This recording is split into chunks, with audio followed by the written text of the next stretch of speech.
कल हम लोग जो देखे थे लेक्चर नंबर 12, ठीक ना, उसमें हम लोग देखे थे कि कैसे जो है ओम्स लॉ को वेरीफाई किया गया है, ठीक ना। हमने जो है एक जो है पूरा जो है सर्किट डायग्राम बना के उस पर बैटरी वगैरह लगा के रियोस्टेट लगा के और जो है उसको पूरा जो है क्लियरिफाई किया था आपको। और वहाँ पे हम लोग देखे थे कि उसका ग्राफ क्या आता है V और I के बीच का। तो V और I के बीच का जो ग्राफ आता है वो कैसा आता है, तो आपको बताया गया था कि वो स्ट्रेट लाइन ग्राफ आता है। अब आज हम देखेंगे कि कौन कौन से ऐसे फैक्टर्स हैं जो हमारे रेजिस्टेंस पे अपना इफेक्ट दिखा सकते हैं। तो इसमें जो है सबसे पहले आता है लेंथ ऑफ द कंडक्टर। क्या आता है? Length of the conductor. Length of the conductor का मतलब जैसे मान लीजिए हम वायर ले रहे हैं, तो वायर छोटा ले रहे हैं उसमें हमको इलेक्ट्रिसिटी पास कराना है, कि वायर बड़ा ले रहे हैं उसमें इलेक्ट्रिसिटी पास कराना है, ठीक ना। तो ये क्या होता है, जो रेजिस्टेंस होता है ना, it is directly proportional to the length, ठीक ना, यानी कि R is directly proportional to the length of the conductor, ठीक ना। मतलब जितना बड़ा वायर उतना ही ज्यादा रेजिस्टेंस, जितना कम वायर उतना ही कम रेजिस्टेंस। ऐसे समझ में आ गया होगा आपको, ठीक ना। R is directly proportional to L से समझ में आ गया कि जितना बड़ा वायर उतना ही ज्यादा रेजिस्टेंस, जितना कम वायर उतना ही जितना छोटा वायर उतना ही कम रेजिस्टेंस, ठीक है। यानी हम ये कहें कि यदि हम लेंथ को दोगुना कर दें, अगर हमारे पास कोई कंडक्टर है जिसका रेजिस्टेंस मान लीजिए R है, अब हमने क्या कर लिया कि सेम मटेरियल का वही कंडक्टर ले लिया, उसका सेम थिकनेस ले लिया और उसकी लंबाई को हमने कितना कर दिया, दोगुना कर दिया, 2L कर दिया। तो रेजिस्टेंस बताइए क्या हो जाएगा, तो वो 2R हो जाएगा, यानी कि दोगुना हो जाएगा। तो सीधा सीधा मतलब ये समझिए। अच्छा, अगर हम लेंथ को हाफ कर दें तो रेजिस्टेंस भी क्या हो जाएगा, हाफ, यानी R/2 हो जाएगा, ठीक है। तो हमारा ये क्या होता है, लेंथ के डायरेक्टली प्रोपोर्शनल। जैसे मान लीजिए कि यही कोई हमारा वायर है, ये कोई हमारा वायर हो गया, ठीक ना, जिसका लेंथ है L, तो इसका रेजिस्टेंस हमने क्या मान लिया, R।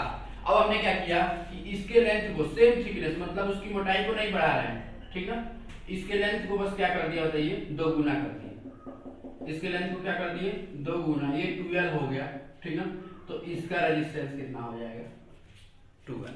ऐसा समझ में कि अगर हम लेंथ को बढ़ाते हैं तो रेजिस्टेंस भी क्या होता है, बढ़ता है। तो ये पहला आपका जो है हो गया इफेक्ट, लेंथ का इफेक्ट हो गया। दूसरा इफेक्ट हमको देखना है area of cross section. Area of cross section का मतलब किससे है, तो एरिया ऑफ क्रॉस सेक्शन का मतलब है कि हमारा जो वायर लिया गया है उसकी थिकनेस क्या है, मतलब वो वायर हमारा ज्यादा मोटा है कि वो वायर हमारा पतला है, ठीक ना। आप लोग जनरली देखते होंगे कि पतले वायर का भी हम लोग यूज करते हैं अपने घरों में, मोटे वायर का भी यूज करते हैं। तो उसका क्या इफेक्ट पड़ता है रेजिस्टेंस पे, तो जो हमारा रेजिस्टेंस होता है ना, resistance it is inversely proportional to the area of cross section. Area of cross section का मतलब ये हुआ, जैसे मान लीजिए कि हमारे पास ये है, देखिए एक ये मार्कर है और एक ये पेन है, तो इसका एरिया ऑफ क्रॉस सेक्शन ज्यादा है, देखिए ये एरिया ऑफ क्रॉस सेक्शन दिख रहा है, और इसका एरिया ऑफ क्रॉस सेक्शन कम है कि ये आपको क्रॉस सेक्शन दिख रहा है। क्रॉस सेक्शन का मतलब जैसे मैंने यहाँ पे काट दिया तो हमको एक सर्किल मिलेगा, यहाँ पे भी हमने काट दिया तो एक सर्किल मिलेगा। यहाँ का सर्किल छोटा होगा जिसका डायमीटर कम होगा, यहाँ का सर्किल बड़ा होगा जिसका डायमीटर ज्यादा होगा, ठीक ना। तो एरिया इसका क्या हो गया, एरिया ऑफ क्रॉस सेक्शन ज्यादा, और इसका एरिया ऑफ क्रॉस सेक्शन क्या हो गया, कम। तो यहाँ पे देखिए, यहाँ पे जो बात है ना, ये इनवर्सली प्रोपोर्शनल है। इनवर्सली का मतलब होता है उल्टा। आपका एरिया जितना ज्यादा होगा, आपका एरिया जितना ज्यादा होगा, ठीक ना, वो रेजिस्टेंस उतना ही कम हो, क्योंकि एरिया ऑफ क्रॉस सेक्शन का क्या है, इनवर्सली प्रोपोर्शनल। एरिया ज्यादा रेजिस्टेंस कम, एरिया कम रेजिस्टेंस ज्यादा, ठीक है। तो इस तरह से हम कह सकते हैं कि यदि हम एरिया को दो गुना करें, एरिया को क्या कर दें, दो गुना कर दें, तो हमारा रेजिस्टेंस क्या हो जाएगा, हाफ हो जाएगा, ठीक है। उसका उल्टा, एरिया को दो गुना कर दिया तो रेजिस्टेंस क्या हो जाएगा, हाफ हो जाएगा, ठीक ना। अच्छा, एरिया को 3 गुना कर दिया तो रेजिस्टेंस 1/3 हो जाएगा। तो एक सीधा सीधा हम कह सकते हैं कि एक चीज को जब बढ़ाएंगे तो दूसरी चीज अपने आप क्या हो जाएगी, घट जाएगी, ठीक है। तो यानी एरिया को बढ़ाइए रेजिस्टेंस घट जाएगा, एरिया को घटाइए रेजिस्टेंस बढ़ जाएगा। यानी हम एरिया को हाफ कर दें, एरिया को क्या कर दें, हाफ, तो रेजिस्टेंस हमारा क्या हो जाएगा, 2 गुना। एरिया को क्या कर दें 1/3, तो रेजिस्टेंस हमारा कितना गुना हो जाएगा, 3 गुना। यानी एक को घटा रहे हैं तो एक बढ़ रहा है, तो इसी को हम लोग बोलते हैं इनवर्सली प्रोपोर्शनल। क्या बोलते हैं जी, इनवर्सली प्रोपोर्शनल। कोई दिक्कत है किसी को? चलिए अच्छा, तो ये हो गया आपका एरिया का इफेक्ट। जैसे मान लीजिए एग्जांपल से ज्यादा समझ में आ जाएगा, जैसे मान लीजिए हमारे पास एक वायर है, ठीक ना, ये वायर एक हो गया, ठीक है,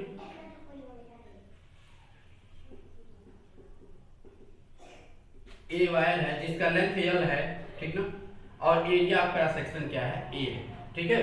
अच्छा, इसका एरिया ऑफ क्रॉस सेक्शन, इसका भी ए था और इसका भी कितना था जी, ए था। अब हमने एक दूसरा वायर लिया, सेम लेंथ का लिए, सेम लेंथ का वायर लिए, और इसका एरिया ऑफ क्रॉस सेक्शन जो है हमने, इसका भी लेंथ दिया, इसका भी लेंथ दिया, समझ लेंगे आप लोग, बहुत अच्छे समझ लेंगे। और इसके एरिया को 2a कर दिया, इसका रेजिस्टेंस मान लीजिए r था, तो इसका रेजिस्टेंस कितना हो जाएगा बताइए? इसका रेजिस्टेंस कितना था, r, area of cross section a, और लेंथ कितना था, l। तो इसका हमने एरिया ऑफ क्रॉस सेक्शन दोगुना कर दिया, अरे मोटा वायर कर दिया, दूसरा वायर सेम मटेरियल का, और लेंथ उतना ही l है, तो इसका रेजिस्टेंस इस बार क्या हो जाएगा, घट जाएगा, क्योंकि एरिया को हमने बढ़ाया है, 2a किया है, तो इसका रेजिस्टेंस क्या हो जाएगा उसका, यानी r/2।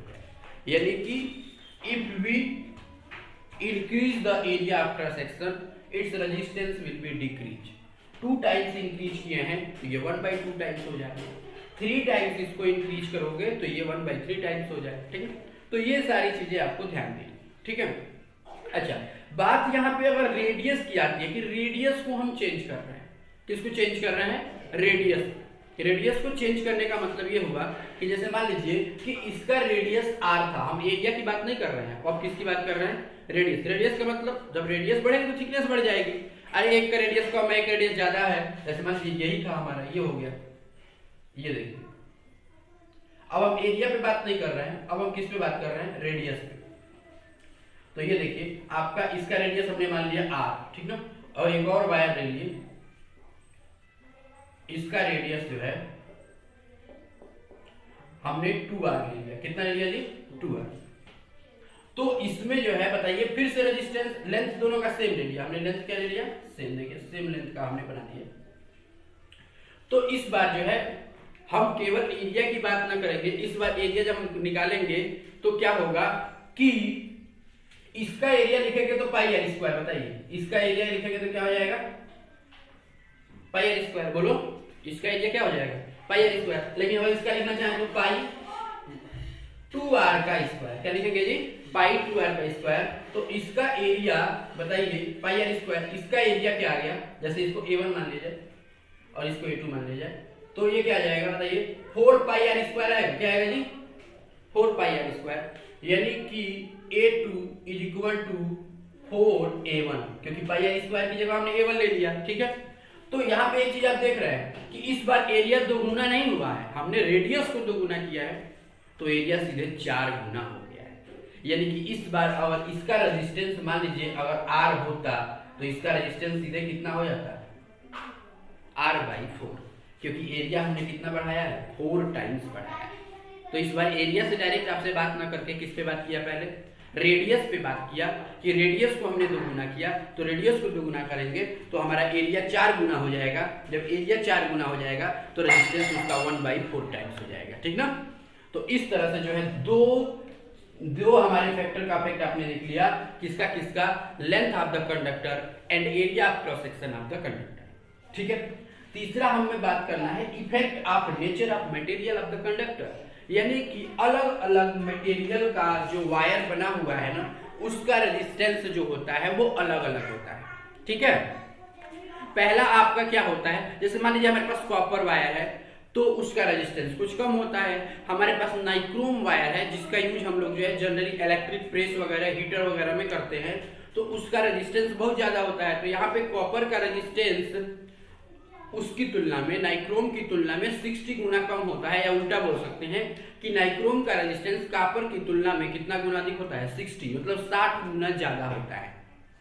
तो यानी कि अगर हम मटेरियल को चेंज कर रहे हैं, मटेरियल को चेंज करने का मतलब हम कॉपर का ले रहे हैं, हम जो है एल्यूमिनियम का ले रहे हैं वायर, हम जो है आयरन का वायर ले रहे हैं, जनरली यूज तो होता नहीं है, नाइक्रोम का ले रहे हैं, तो अलग अलग मटेरियल की जो रेजिस्टेंस होती है वो क्या होती है, अलग अलग होती है। तो अलग अलग मटेरियल का रेजिस्टेंस क्या होता है, अलग अलग, यानी कि it depends upon the nature of the material of the conductor, ठीक है। अच्छा, लास्ट क्या होता है, इफेक्ट ऑफ टेम्परेचर, यानी कि तो देखिए फॉर प्योर मेटल्स यानी कंडक्टर के लिए, फॉर प्योर मेटल्स यदि आप क्या करेंगे, टेम्परेचर को बढ़ाएंगे, किसको बढ़ाएंगे, टेम्परेचर को बढ़ाएंगे तो रेजिस्टेंस भी क्या होगा, बढ़ेगा। यदि आप टेम्परेचर को बढ़ाओगे तो रेजिस्टेंस भी क्या होगा, बढ़ेगा। क्या हम चाहते हैं कि रेजिस्टेंस बढ़े, हम तो चाहते हैं कि रेजिस्टेंस कम से कम हो जिससे इलेक्ट्रिसिटी इजीली फ्लो, ठीक ना। तो यदि टेम्परेचर बढ़ता है तो रेजिस्टेंस भी क्या होता है, बढ़ता है, ठीक है। तो इस बात का ध्यान रखना है आपको कि if we increase the temperature then resistance is also increase for the pure metal, but for impure metals are semiconductor भी एक प्रकार के मटेरियल होते हैं, ठीक ना। यदि उनके लिए यदि हम टेम्परेचर को बढ़ाते हैं तो हमारा रेजिस्टेंस डिक्रीज करता है, जो कि हम चाहते हैं, ठीक ना। तो इम्प्योर मेटल के लिए या फिर जो हमारे सेमीकंडक्टर्स हैं उनके लिए यदि हम टेम्परेचर को इंक्रीज करते हैं तो रेजिस्टेंस डिक्रीज होता है, और हम चाहते हैं कि रेजिस्टेंस डिक्रीज हो। जब रेजिस्टेंस डिक्रीज होगा तो इलेक्ट्रिसिटी बहुत ही क्या होगी, इजीली। तो इस तरह से आपके 4 ऐसे फैक्टर हैं जो रेजिस्टेंस पे अपना अपना इफेक्ट दिखा सकते हैं। मैं आशा करता हूं कि आपको बहुत जो है क्लियरली समझ में आ गया होगा, ठीक ना। अब हम अपने नेक्स्ट लेक्चर में, लेक्चर नंबर 14 में बात करेंगे रेजिस्टिविटी, एन इंपॉर्टेंट टॉपिक या बोल सकते हैं an important physical quantity. Resistivity के बारे में बात करेंगे, बहुत इंपॉर्टेंट है, आपके एग्जाम्स में पूछे जाने की संभावना जो है 90% से अबव होती है, ठीक है। चलिए तो इसके आगे जो है हम लोग लेक्चर नंबर 14 में आपसे बात करते हैं।